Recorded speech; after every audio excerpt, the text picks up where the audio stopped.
Check. Hello, folks. Welcome. Thanks for attending the talk. We are going to talk about Office 365 Groups REST API. My name is Rohit Nagarmal, and I'm Nina Arenas, and we are PMs from Office 365. So yeah, definitely submit an evaluation once you're done. Quickly go over the agenda, what we try and cover today. We'll talk about what is an Office 365 group.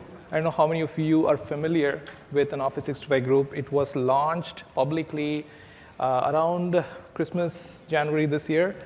So some people have had the opportunity to use it. But if not, we will give you a context as to why it is important and also show you in action an Office 365 group in OVA. Then Yina will cover a little bit about the Groups API, the platform on which it is built, how it is useful, how it is unified, and all the advantages of it. And we will then drill down into the individual APIs for groups. So what are the different aspects that you can access within a groups? We'll do all this using some demos, so you get to see how actually, if you wanted to create an app on top of it, how would you go about it? And then we will finally look at a sneak peek as what is coming in the future. A few set of deliverables that we have already lined up. So you know that, hey, we are really committed to making sure that we grow this API. Key takeaways, I think, I would really like that you took away from the session that these are key APIs that will help you build end-to-end Office 365 apps. Think of Office 365 group as a platform. And the second one is that hopefully these APIs are easy. So you take that away, that it's easy to develop against. They are lightweight. They should be quick and easy to learn and develop. All right, so well, we all know that the world is changing, but the pace of change is now faster than ever. We live in a world today where the devices outnumber the people, and they're creating more and more data that we cannot even consume. Technology is leading to disruptions in both our personal and professional lives.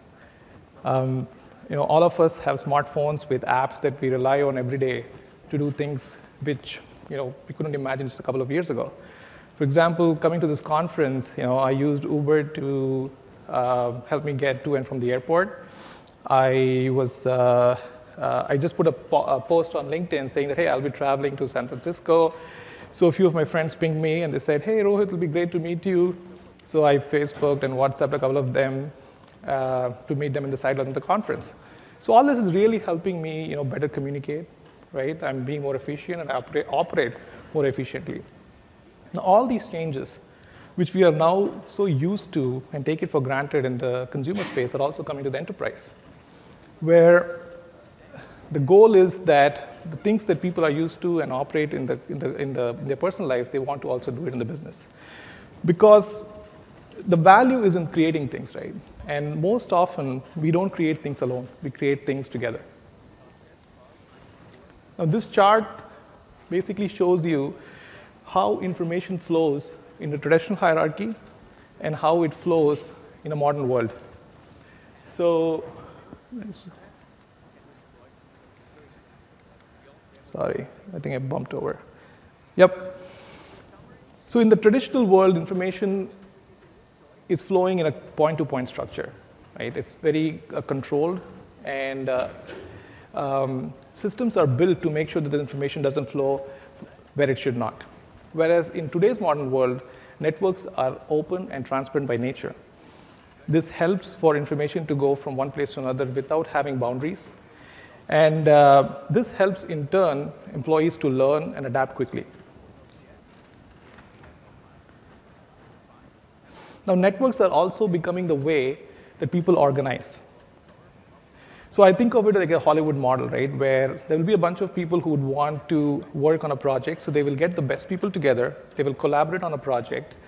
They will finish the project, and they'll move on to the next one. And that's what's happening in the workplace today. The talent pool is global.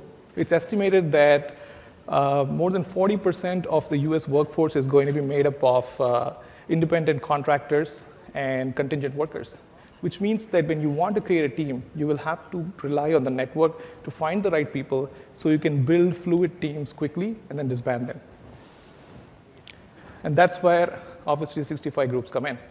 because the whole goal of the groups is so that we can bring people, applications, and information together. And the idea is so that you can better communicate and collaborate. Let me go over some of the key benefits of an Office 365 group. The main one is that it's a single definition. So there's one definition of it in Azure Active Directory. All different workloads derive from it. So that if you change it in one place, it flows everywhere. It's self-service, which means that anybody who is a user in the tenant can go and create these groups. They can manage it. They don't have to go to an admin for permissions to do this and that. Public by default. This was one of the key design principles when we created groups.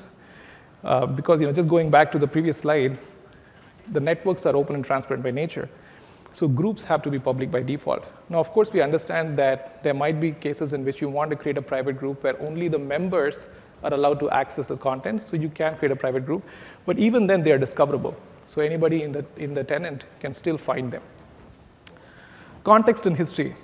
How many of you here have used distribution lists, like Exchange distribution lists? So yeah, so they are very popular. They're an easy way to disperse information to a bunch of folks. But one of the key flaws that it has is that there's no context and history. In Microsoft, we have like probably hundreds of DLs in which people share tons of information, not only work-related, but there is the MS Dads group, MS Moms group, groups for everything. And what happens is a new person comes in, and they have a question. They ask the same question again because they can't see whether this question has already been answered. So somebody has to keep a compile, and then somebody has to say, hey, this was answered, here is a list. But with a modern group, you have all the information available so that a person who joins will have that information available from get-go. Sharing to non-members, again, a key principle is that not only can you communicate within the group, but if you want, you can forward information to outside preview. Simple to manage, both for users and for IT admins. Now, this shows you the different building blocks of an Office 365 group. I think of an Office 365 group as a glue that holds various workloads together. So on the my rightmost thing, you'll see the Azure AD, which is the single ID, which defines the group. But from there, hang a lot of different workloads, right? Outlook is conversations. You can have OneDrive for files. You can use the OneNote for single OneNote to manage across all the members of the group. A calendar, so you can have a shared calendar. And the other ones that you see next are all coming soon. In fact, there'll be a bunch of announcements around these just a week from now in Ignite. So definitely stay tuned. And then the final one, ... means there is a lot more. So once you create an Office 365 group, you basically get a set of workloads that you can then share among the people who are members of this group. It doesn't mean that somebody who creates a group is going to use all of them, right? Somebody might just be very interested in the calendar and the conversations, while others might be interested in the files aspect of it. But at least all this is available if you want to. And on the right-hand side, you see apps, which is where we will spend a bunch of time too, because not only are Office 365 groups available to use in existing products like OVA, but you can create applications that can then access all these different pieces and build platforms on top of it. So let me quickly show you how groups look today in OVA.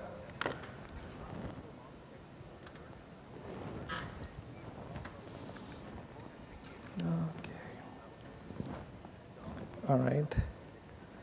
So this is the Outlook Web Access page. You're all, of course, familiar with this because if you have Exchange Online or even Exchange On-Prem, you can go and look at your email. Right next to the email, at the same hierarchy, you see this new thing called groups. And within those, it will show you the list of all your joint groups that you are a member of. You can click the plus. And as I was telling you earlier, right, it's self-service. You can create a group right from here. You don't have to get any special permission. You can choose the group name, define the members in the next step, and go on.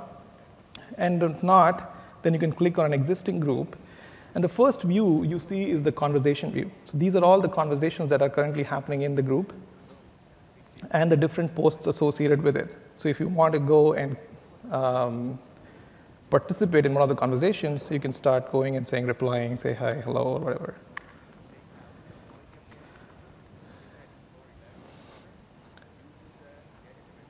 And that conversation then continues.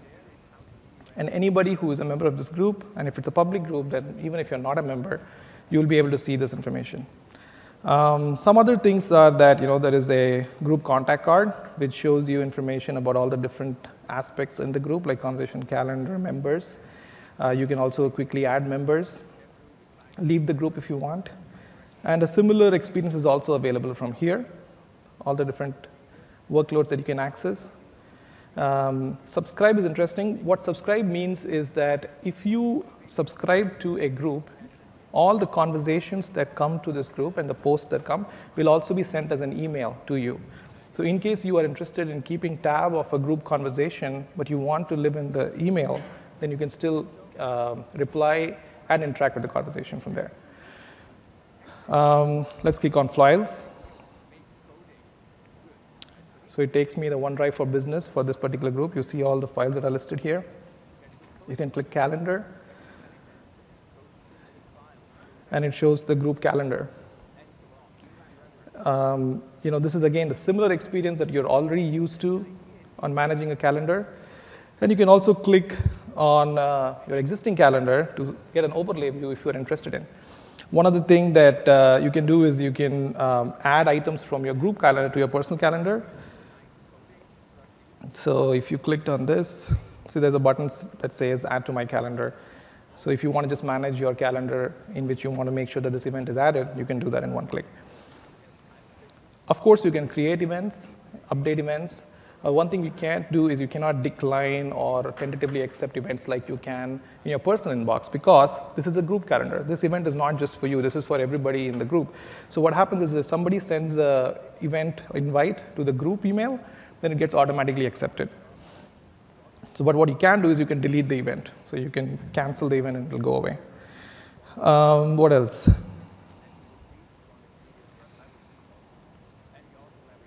Yeah, you have the notebook. So there's a OneNote attached to the group. So if you want to share notes about the project that you're working on, then everybody will get the same copy. They can all collaborate on the OneNote. Come on.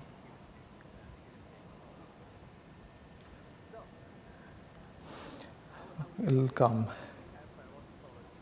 Of course, you can leave the group if you're a member there. So you can open it in OneNote, or you can view it online, all the different sections, and the beauty of OneNote can be shared among all the members. So that pretty much hopefully gives you an idea of what a group is made of, all the different aspects of a group that exists today. And as we saw in the slide before, this list is going to keep getting bigger. So we'll have more and more items show up here, and the list will continue to grow.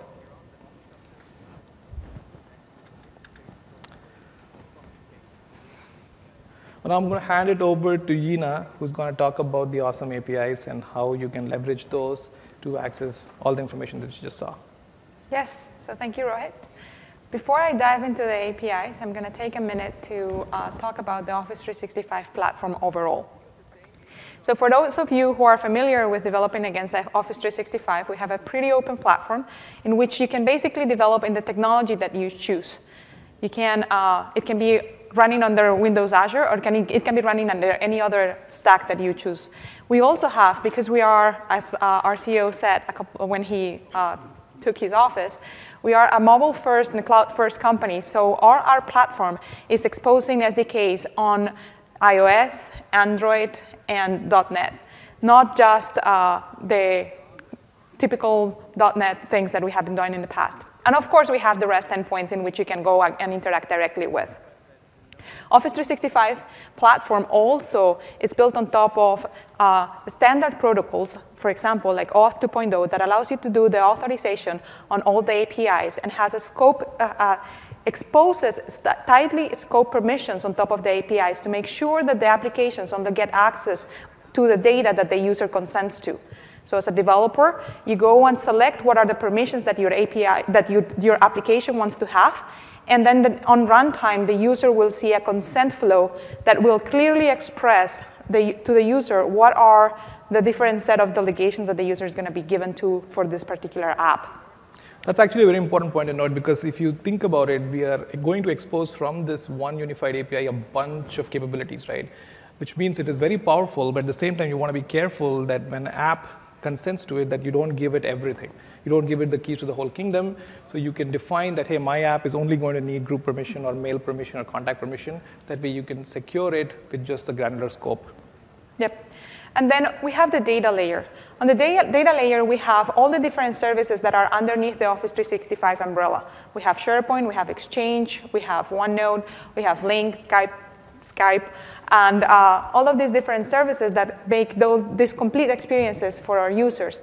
And well as all these APIs are accessible through the individual endpoints on the services, for groups in particular and going forward, the way that we recommend you to interact with this is through the unified API endpoint, which we are launching this week at Build.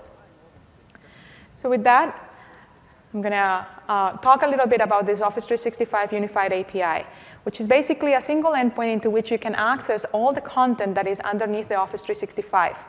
All the different entities like users, groups, files, mail, calendar, conversation, contacts, and more. Even insights and relationships from the Office graph are available through this single endpoint.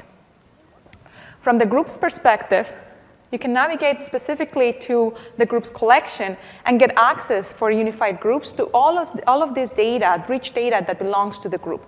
All of the conversations, all of the files, all of the events that Rohit was just showing in the experience, you can get access through the API to all of that information. So like Rohit was saying before, in terms of groups, there are multiple types of groups that are recorded today in the directory. There are the existing security groups, are distribution groups, and then this new concept of unified groups. So if you go to the API to query to the group's collection, you have to filter for the particular type, using the group type property, to get just the unified groups. These unified groups are the ones that have this rich content data hanging off of them. And with them, you can do all of these different actions, like, for example, all of the management, like adding members to the group, doing the group creation, doing group management for the users, and then also access to the content, access to the conversations, to the events, to the files, and all that. All are available through this API endpoint. So if you're going to build your application that interacts with the group's API, the easy flow to go around it is first, as any other application that is built for the Office 365 platform, you go and register your application on the Azure Management Portal. We will later show a little bit of a demo around that. You can register either native or web applications. Course is supported in the API as well, so you can do single-page applications.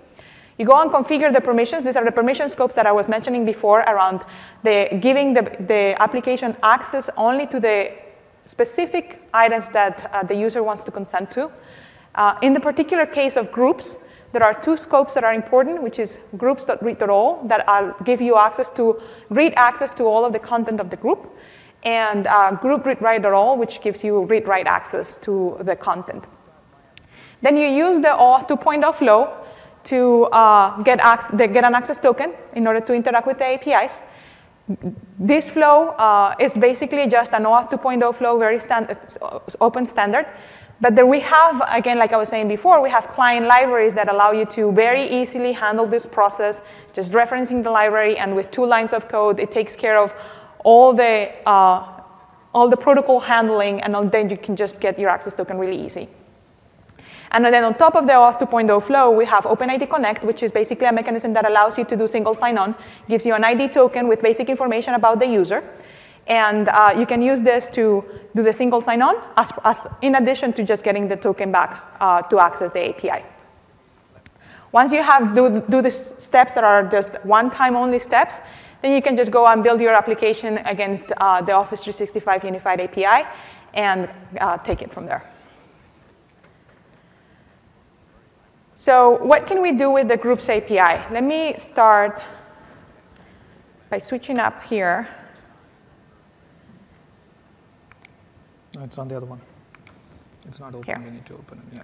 So we are going to start looking a little bit of examples of what can be done with the Groups API.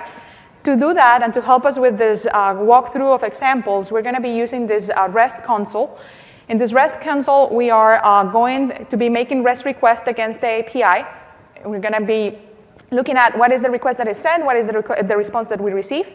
At this point in time, I have to mention that the Groups API is hot off the press. So what we're going to be showing right here is on our pre-production environments.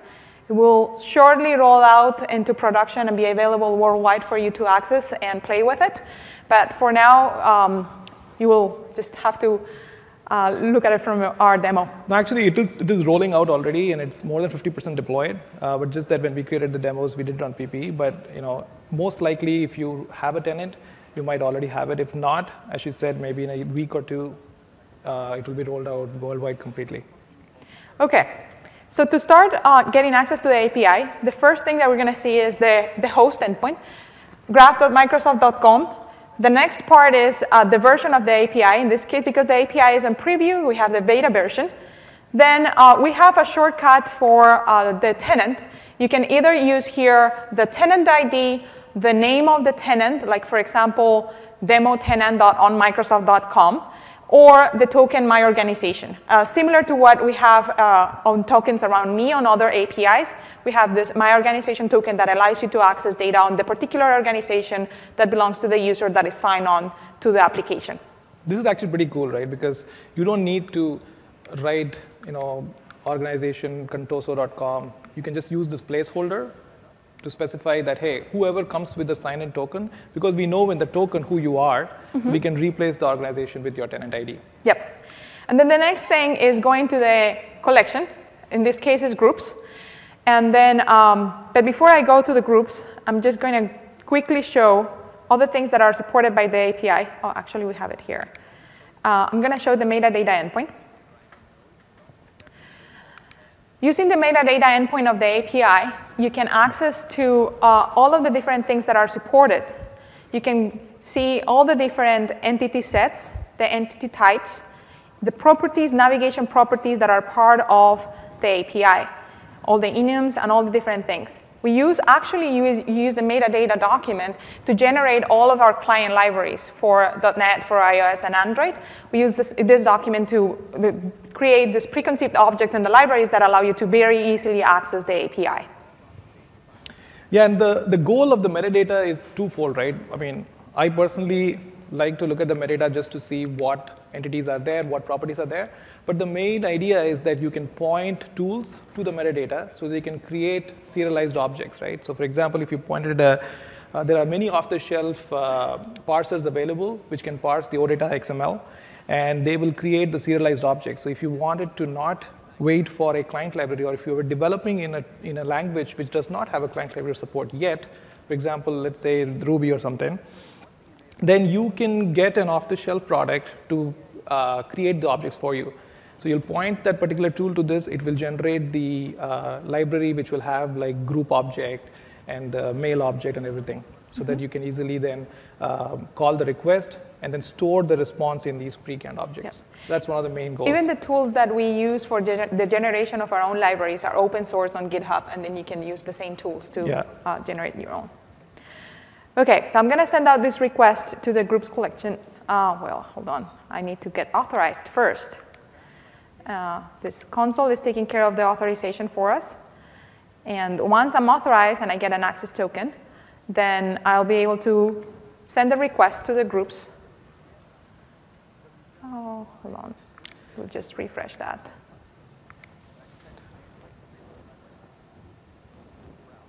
Let's try it one more time. Yeah. So I'm going to set the request to the groups collection, and what I'm going to get back is a list of all the groups, including security groups, DLs, and unified groups that belong to this particular organization.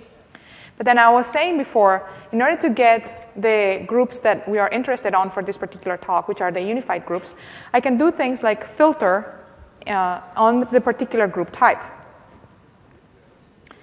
So I'm going to say group type. You can see group type is listed as one of the properties in the group object. Equals unified. So this time around, what I'm going to get is only the groups that have all this rich content associated with it. Only the groups that have the files, conversations, and events associated with them is what I get back as part of the group type equal unified request. Now note that these are not the groups that this user is a member of. These are all the groups within the organization. So this is very powerful, right? Because the scope that you get is as part of being a member of this organization, you are able to browse all the groups within this organization. So if you wanted to create an app in which you wanted to list all the groups or provide browse or search capability to say, hey, I want to find a group. I know somebody told me that they've created a badminton group or something. So you can use search to find this group easily, and then you can allow them to take action like join that group or look at its content. Exactly. You want to go back to? What's the what? So this is actually not a Microsoft tool. It's a third-party company called Apogee. And the reason we are using it is because it provides two things, right? One, it has a good REST Explorer where we can save the queries. Two, it provides access to OAuth implicit flow. So I could. What's the URL on? So if you go to apogee.com, and when you log in, there is an option there to create a console. So when you go to that console, that's where you'll give your client ID and secret. And once you give that, it knows that when it sends the request, it has to basically. It's just a simple web application that is allowing us to make the request against the API and showing you the responses that we the request that we're sending and the response that we're getting back. And then you can do this with several ways. You can do this with Fiddler. You can do this with, there are other tools that we have, like the API Sandbox and our own REST Explorer. But in this particular case, we chose this one because we wanted also to show you, like we're going to do in a few minutes, some of the creation as well. We're going to be making some post requests, and this tool just allowed us to have those pre-configured. Yep, and it's also very powerful because it shows you that ultimately, these are just raw requests, right? There's no client library, there is no gimmick, right? You're making a call, straight URL, and we make a request with certain headers and certain bodies, and then you get the response. You can decide to do whatever you want with the response, right? It's a JSON response. If you want to just use JS to consume it, you can. If you have a client library waiting for this response, you can do that. But yeah, I think this really helps to draw the point that ultimately the calls that we'll go through will be simple web request calls, and the responses will be plain JSON. Can I go? You're going to go back to that. Yeah, where is that clicker? Oh, there. Thanks.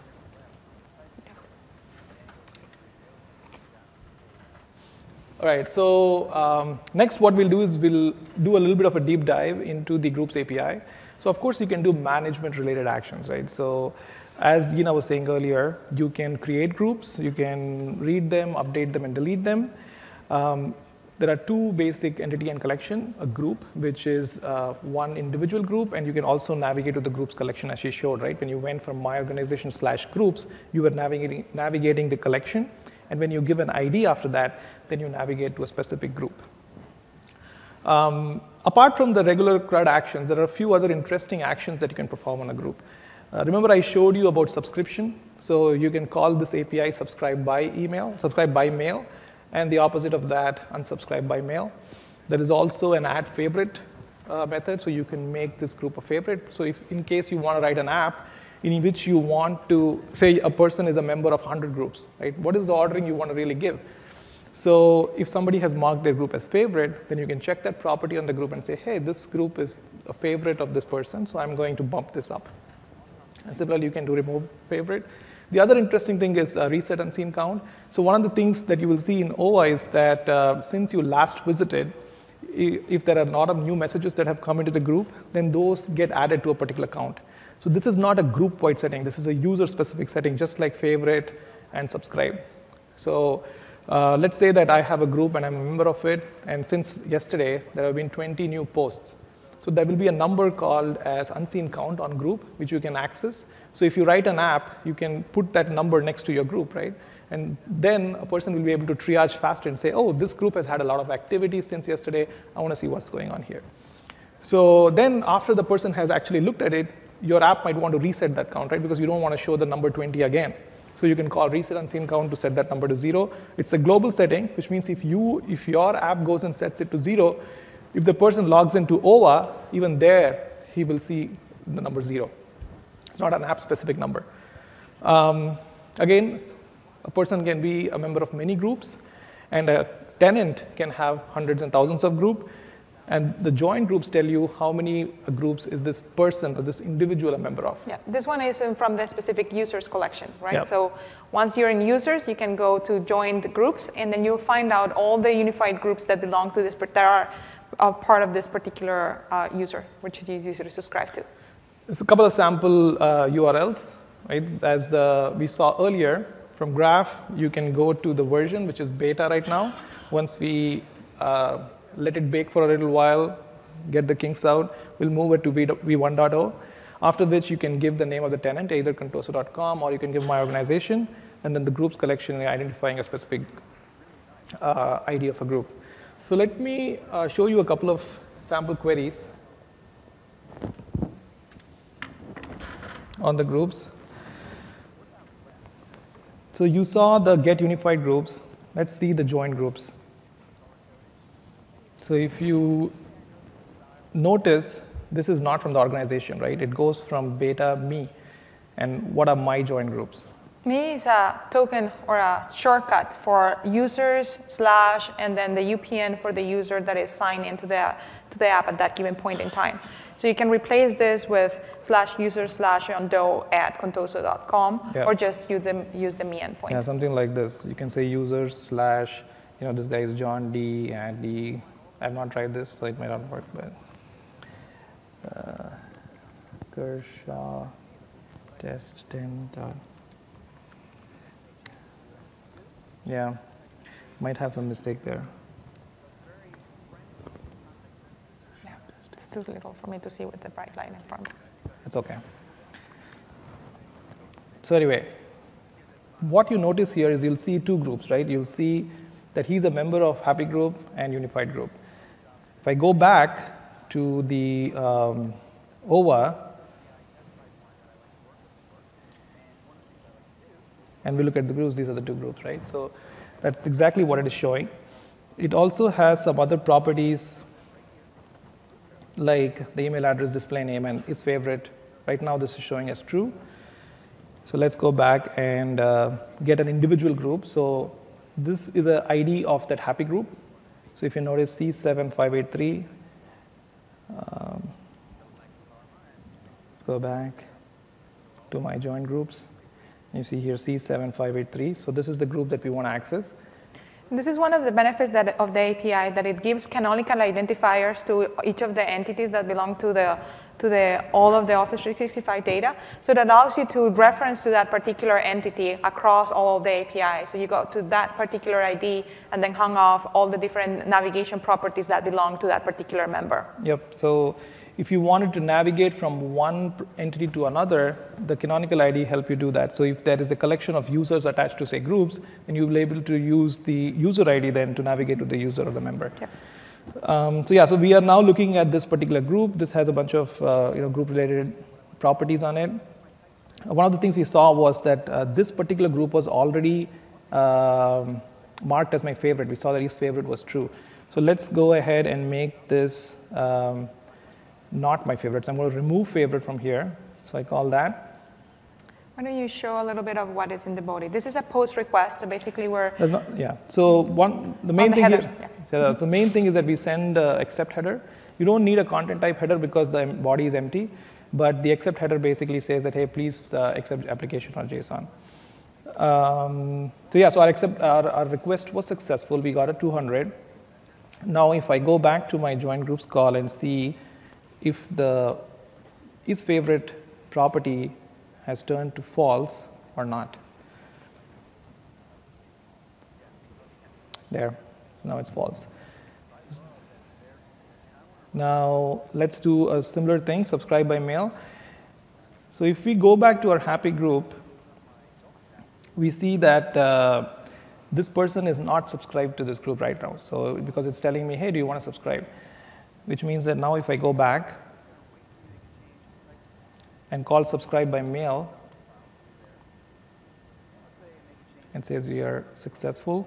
I go back to my group, and let me just refresh. Now it says unsubscribe, which means that it has flipped the property, which means that now I'm going to start getting all the email communication that come to this group to my inbox.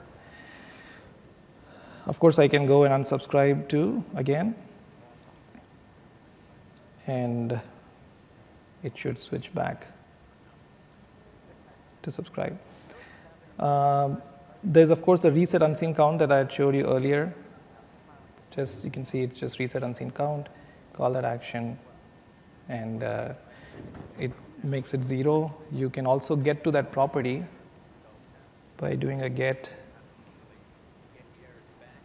So select is a OData query parameter that lets you select individual properties. It's actually a very good thing to do because you want to reduce the workload, right? So you select only the properties that you're interested in, so you don't get the whole object back. So here, unseen count is 0. By default, we give the context and the object ID back. So that is, I think, some of the group management things, right, that we looked at. What's next? So conversations. So similar to management, now when we look at the group content, there are various things. So we talked about conversation events. We'll go through each of them and explain what are the different entities that you can access there. The main one is conversation. The collection of conversation is called conversations. This is a similar pattern that we use in all our APIs. So message, messages, file, files, event, events. So it's easy for you to learn. You don't have to, you can guess, and most likely that will be right. So yeah, in conversations, you can create a new conversation, you can read existing conversations, and you can delete conversations. Conversation can contain threads inside it, and threads can contain posts inside it, and posts can have attachments. Think of it as a hierarchy. Now, one thing the reason we have 2 levels of nesting here, where you can have conversation and thread and then posts, is because in the Outlook world, if you remember, you can thread your view as a conversation view, in which case you will see a conversation, and below which you will see a bunch of threads. And if you click on one of the thread, you will see all the content associated with the thread. Some of the feedback that we have gotten from people already is that, hey, you know what? In my app, I don't really care about having 2 levels of nesting. So in that case, you can just operate at the thread level. So if you see the example below, you can go to /conversations, or you can also go to /threads directly. So that way, it's your choice. You want a 2-level nesting, you can go with conversation /threads, and if you want a single level, you can go just with threads. The main difference between a conversation and thread is that a conversation forks when you change the topic. So if you have a topic of a conversation, and if you change it, then it will not remain the same conversation. And a thread forks when you remove a participant from it. So let's say you started a thread with three members, and then you removed one of the members from the thread, and that will basically fork a new thread. You cannot do the removing of the members using the REST APIs, but because it is supported using Outlook and OVA, we allow you to at least see the thread collection. Another thing you can do is, of course, you can reply to the thread. Replying to the thread means you're replying to the last post on that thread. So think about a thread with a bunch of posts in it. And when you say a thread.reply, it's an easy, convenient way, rather than you trying to find the last post of the thread and then sending a reply on that. You can just say thread.reply, and you'll be able to reply to the last post on that thread. You can also individually reply on a post. So let's say that you're having a communication, and somebody has said that, yeah, I'm going to be here tomorrow. And then after that, 3 or 4 people have posted things. You want to reply only to the third post. So you can choose that one and say reply just to that. You can, of course, add rich data to your posts, like images and stuff. So that's why attachments come in. Now let's see a few conversation APIs.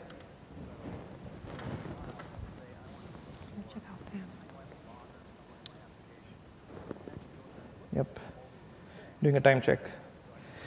So conversations, again, pretty simple. You just go /conversations at the end of the group, and it lists you all the existing conversations that are there. So if you see this one, the topic is, this is conversation number 2, and build keynote. So if you go here, 1, 2, 3, right? So it's in the same order that you see there, which is last in, first out. Did I say that right?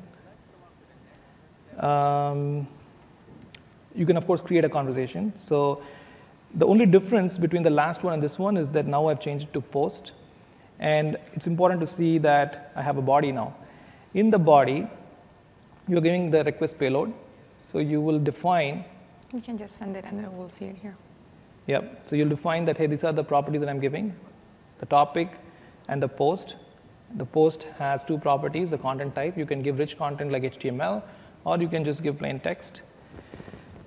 And once you do that, let's say send, then you get the request that was sent and the response. In the response, you get the ID of the conversation that just got created. One other thing I wanted to quickly show you is that, if you take this token, so this is the OAuth token that we got, the access token. There's a site called jwt.caleb.net, in which if you paste this token, it shows you, it breaks open the token, it shows you what is the content inside. So you can see that this token was given for user John D at this tenant, and it has all these scopes associated with it. And this is the token that is sent to the service. And the service takes it and verifies a bunch of things here before it allows access to this request. Since you open the token, let me make a quick clarification. This particular app that we're using is accessing other endpoints on the Office 365 Unified API. So it's been configured to do read and write on other properties that are for the user. So for the user, you do calendar read, files.read, and things like that. If we're just going to interact with the groups, then you just need the group scopes that we shared earlier in the beginning of the session. Yep. Where was I? So yeah, so we created a conversation.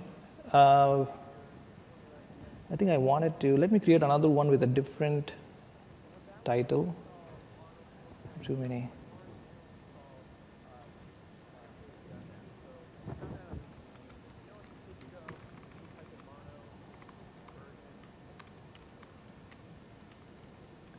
Right, so that way we can identify it more easily. I have a bunch of the other ones. So that was okay. So if I now click new activity, there you have it. This is the one that we just created right now.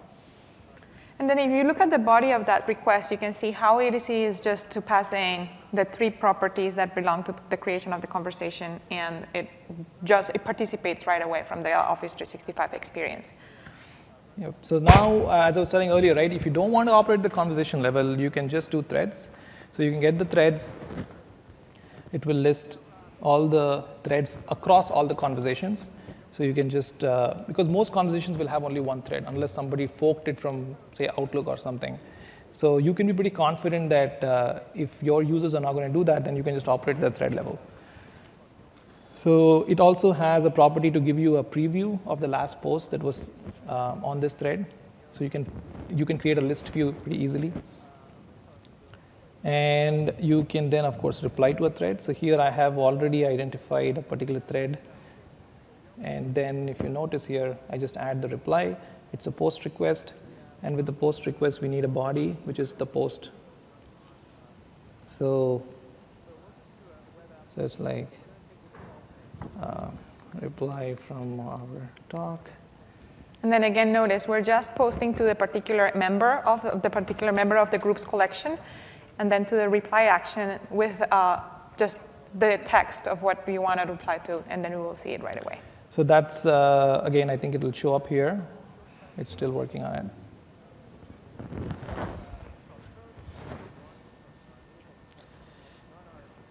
Come on.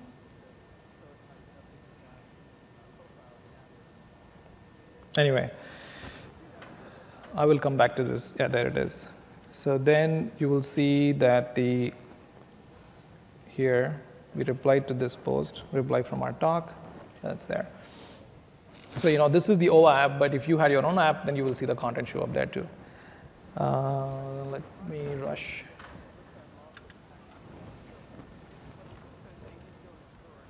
Calendar, the main. So this is very similar to the Me calendar. Like if you are already used to using the REST APIs for calendar in the Me space, then there's not much difference, except that there is only one calendar here. You can have events in a calendar. Events can have attachments. an example of how you can use the calendar. One useful thing to note here is that there is an action called calendar view. So let's say that in your app you wanted to paint a view of a week of this particular calendar, right? Or so a daily. It's defined by the dates, just right? a day or a week. You wanted to just show that these are the events that are going to happen in this group calendar over the week. Then you specify the start date time and end date time, and it gives you the list of items that are there. The reason it is different from /events is that you don't have to worry about expanding master series. So if you're familiar with events in Exchange, you can create two types of events. You can create a single instance event, or you can create a recurring event. So a recurring event would be like, hey, I want a meeting every Monday for the next 3 months. So when you create that, it creates actually one object in Exchange. And it is then the job of the consumer to then take that and look at the recurring pattern and then figure out what does it mean, when does this event occur. And that's just too much for a client who just wants to show the week, right? So that's why when you do use calendar view, you don't have to worry about it. You'll only get single events and you can just post it. Yeah, so that's a good point. With the /events, you get all the objects. With calendar view, you can get a view of the specific occurrences of those events within a specific time window.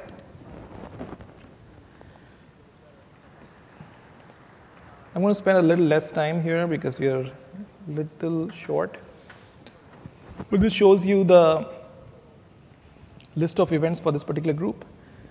So all the events that we have. Events are really rich in their properties. You can see all sorts of information, whether they're showing up as busy, all the different attendees, organizer, and a bunch of stuff. And similar to that, if you want to create an event, basically go here and provide the workload. Just send it and you'll see it here. Yeah. Our document. And let's put the date as something which is easy to just to find then. I put it as 5/02. 5/02. The dates are in UTC. And I provide a few other properties. Say send. So once it's done, I should be able to. So one is that you'll notice that you get a post on your conversation view that, hey, somebody has created an event, because you're not going to go and keep looking at the calendar, right? So this is your feed. So you look at a feed view and it tells you that somebody has posted an event. And of course, you can go to the calendar and look at that event directly too. So we created in the 5/2, and so it's already there. All right.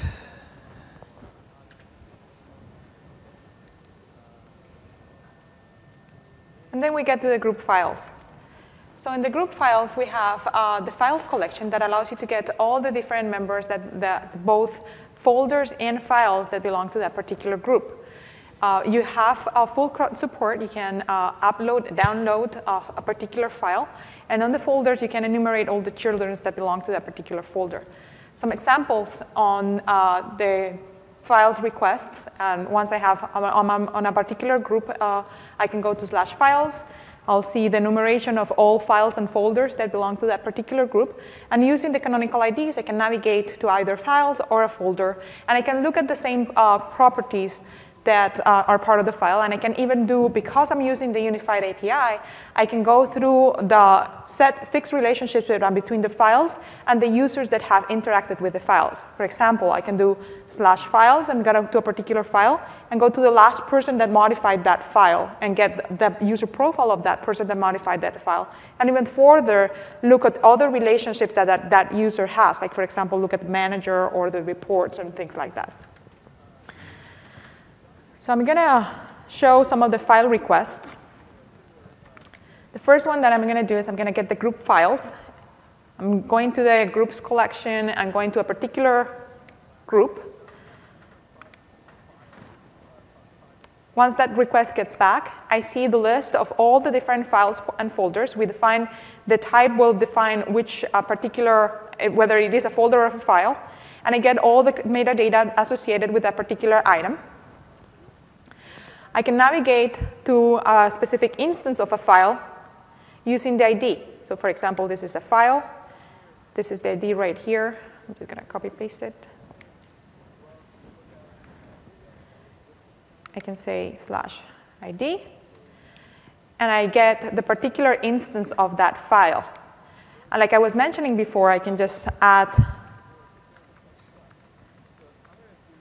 it's modified by user and get by like what the entire profile of the person that last edited this particular file, which happens to be the Dan Kershaw user.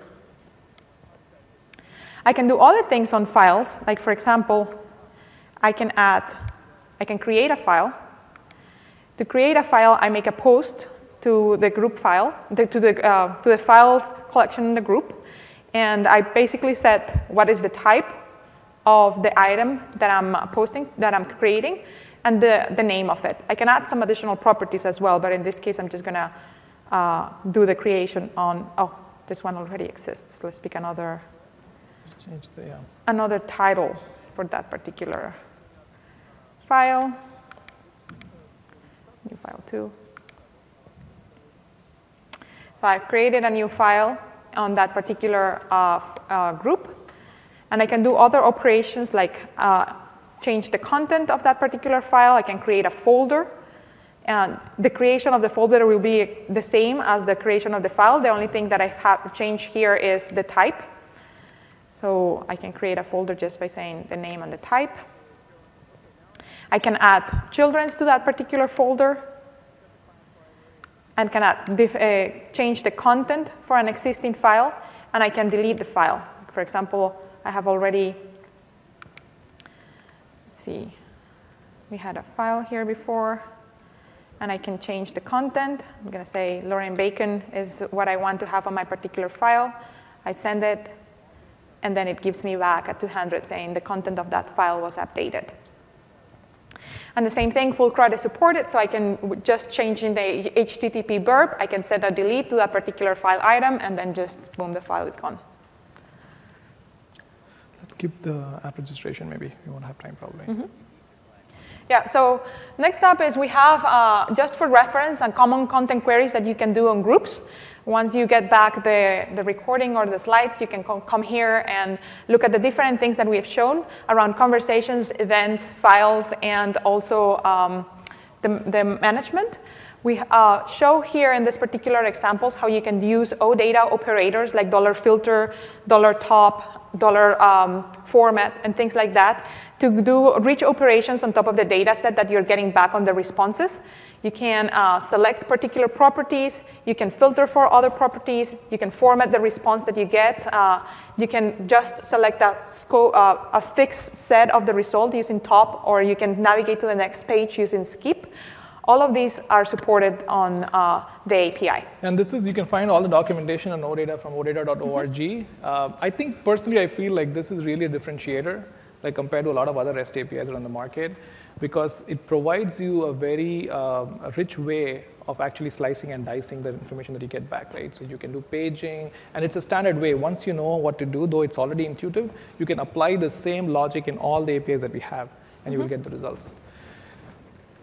All right, so we have 7 minutes. What I want to do is show you an app that we built using these APIs, and we built it on Angular.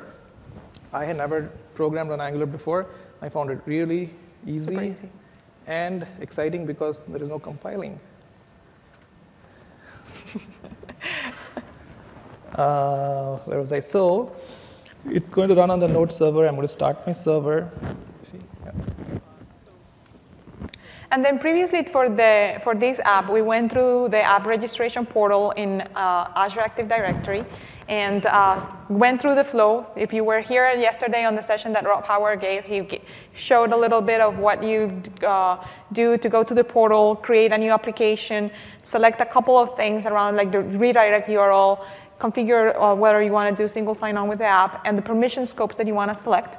For this particular case, you have, in order to access the group APIs, you go and select Office 365 Unified APIs on the additional permissions that you want to access, and configure the scopes that we have been talking about around groups read and groups read write. So this app, actually this whole code of the sample app is available on GitHub. Yep. There's a link on this slide, so you can download it. It does more things than just groups, so it might be a useful thing if you guys want to play with it. We are going to focus on the groups page. I'll spend a minute explaining what it does, and then we'll look at the code to see how we do it.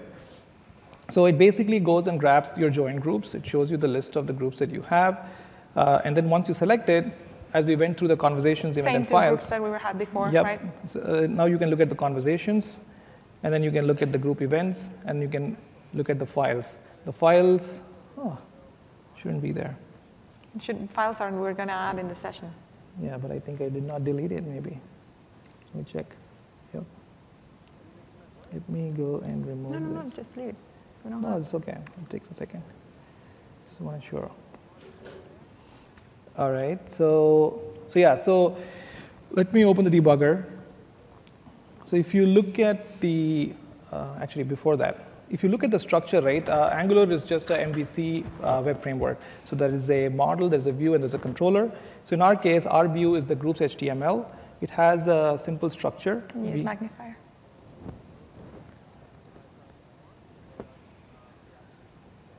Yeah, so it has a simple structure where you have the group form, and then it has those 3 tabs, right? So it has the conversation tab, events tab, and files tab. We had the conversations tab and the events tab, and we will create the files tab. Similarly, once you are in one of those tabs, the controller is the one that will get the data required to fill the view. So there are methods like get group calendar or get conversations. And they, in turn, basically just call a web request called get join groups, which is defined in the web request JavaScript. So if we go back here, I'm going to put a breakpoint in the controller where we call this join groups. And maybe I also can get on the web request. So on the web request, okay, where is the join groups call?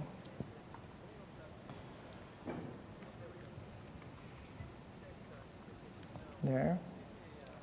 We put a breakpoint here. We refresh the page, and there we hit our breakpoint.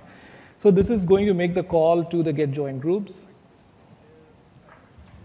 And if you look at the API call that's going to make, it's going to make it to graph.microsoft.com beta join groups. That's the call we were making earlier. And once it does that, you get the groups. It's the same structure that we follow then to get all the other things. So here I've gotten the data value back, and I'm going to assign it to this variable join groups. So if I break this open, I see that there are 2 objects in my array. The first one is the happy group. The second one is the unified group. So if I continue running this, let me just remove this for later. So now if I continue running this, those get populated here. So that the same structure will follow. As I was saying earlier, this is not there, so we'll add this. I will do that right now. So this Atom tool that I was using had a good snippet thing, but it doesn't work for HTML somehow. So I had to cut and paste. So I have my snippets here, in which I have the HTML piece. So I go to my 3rd tab, add this here. Basically, it's just a table. I have the headers, which are name, type, last modified by, and then I have a for loop in which I'm going to get the values from group files, and then iterate over them, fill the name, type, display name, web link. Now I have to define what is group files. So I go to my groups controller, and here I could, I think it was C, there. It's very simple. I am basically making the web request call called get group files, passing the group ID that for which I want to get it. And if it's successful, I'm just storing the return value to this variable. But of course, I have to define the get group files web request. So I go here, and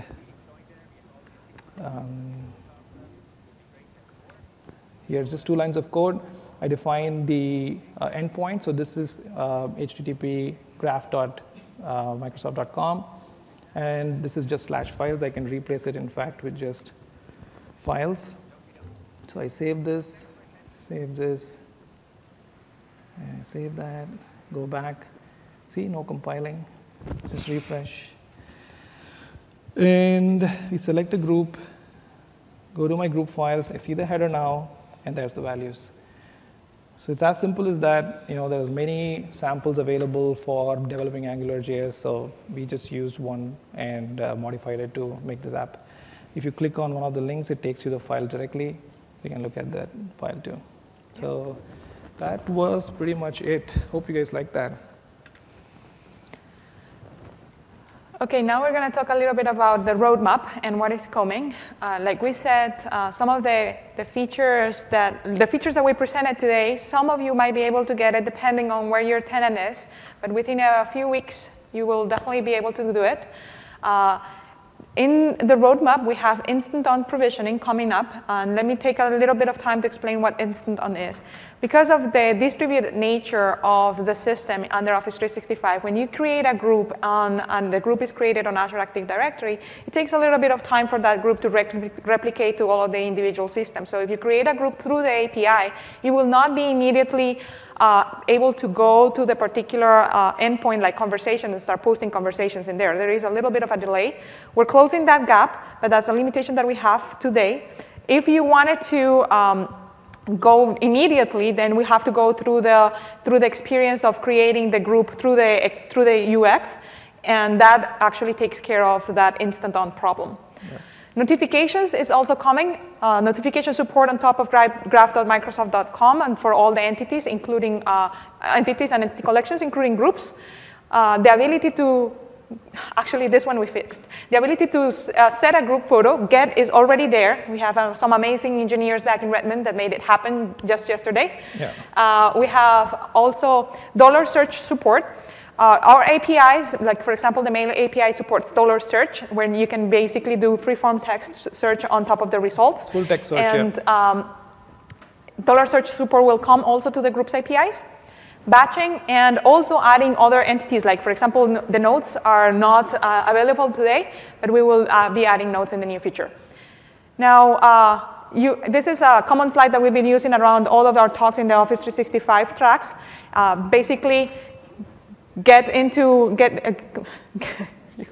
jump through those really fast. I'm being told it's like Oscar speech here. Just go to the booth, get your stickers. There's awesome hoodies for you. Sign up for the developer program. There is a 1-year free Office 365 subscription, so make sure you get that. And there's also some other preps, like I think there's a 1-year Telerik subscription as well that they're giving up for free. So make sure you take advantage of all the things that we're giving away in the conference, and make sure also to, okay, we're going to summarize. No, we won't spend much time on the summary. Main thing, I just hope that you guys understood what is the group, why it's useful, what is the platform that is going to offer the APIs, and that it is actually simple and easy to use. That's the main thing that I want to make sure people take away. If it's not the case, please come and talk to us, because our main goal is to make sure that you do not require a lot of documentation or inside knowledge to really operate on this. It should be super easy. Yeah.